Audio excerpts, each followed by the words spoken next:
यह कहानी है अजय की, जो एक ऑफिस कर्मचारी था और रोज देर रात तक काम करता था। एक रात अजय का काम देर से खत्म हुआ और वह आखिरी ट्रेन पकड़ने के लिए स्टेशन पर पहुंचा। यह स्टेशन शहर से दूर एक सुनसान जगह पर था। रात के 12:45 पर जब अजय प्लेटफॉर्म पर पहुंचा तो वहां सन्नाटा था। हल्की हल्की हवा चल रही थी और चारों ओर घना अंधेरा पसरा हुआ था। अचानक ट्रेन के आने की सीटी की आवाज गूंजी और अजय जल्दी से ट्रेन में चढ़ गया। ट्रेन में चढ़ते ही उसने महसूस किया कि यह ट्रेन कुछ अजीब सी थी। ट्रेन के अंदर अजय ने देखा कि डिब्बा लगभग खाली था। केवल कुछ लोग बैठे थे, लेकिन उनका चेहरा बेहद उदास और बेजान लग रहा था। अजय ने सोचा शायद वे भी थके हुए होंगे। थोड़ी देर बाद एक टिकट कलेक्टर अजय के पास आया। उसकी आंखें लाल और चेहरा अजीब था। उसने अजय से कहा, यह ट्रेन आखिरी बार चल रही है, आगे जाने की कोई जरूरत नहीं है। अजय ने सोचा वह मजाक कर रहा है और उसने चुपचाप खिड़की के बाहर देखना शुरू कर दिया। लेकिन बाहर का नजारा अजीब था।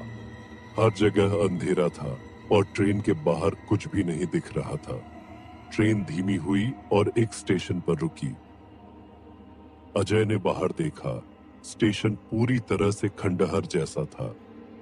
प्लेटफॉर्म पर लगे बोर्ड पर लिखा था, शवपुर स्टेशन। अजय चौंक गया और उसने सोचा कि यह कौन सी जगह है। तभी ट्रेन में बैठे बाकी यात्रियों ने धीरे धीरे उसकी ओर देखना शुरू कर दिया। उनके चेहरे अब पहले से भी ज्यादा डरावने लग रहे थे। अजय के सामने बैठे एक बुजुर्ग ने धीरे से कहा, तुम गलत ट्रेन में चढ़ गए हो बेटा। यह ट्रेन सिर्फ चौथुन के लिए है जो वापस नहीं लौटते। अजय को अब पसीना आने लगा। उसने ट्रेन से उतरने का फैसला किया, लेकिन दरवाजे बंद थे।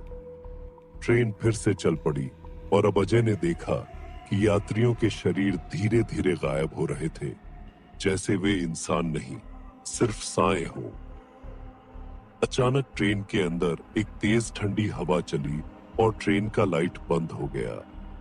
अंधेरे में अजय को महसूस हुआ कि उसके आसपास कई आवाजें फुसफुसा रही थीं। तुम्हारा समय खत्म हो गया है, तुम हमारे साथ आओगे। अजय ने पूरी ताकत से ट्रेन का दरवाजा खोलने की कोशिश की।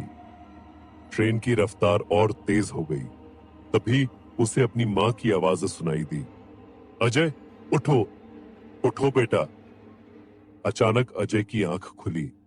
वह अपने घर के कमरे में था, पसीने से भीगा हुआ।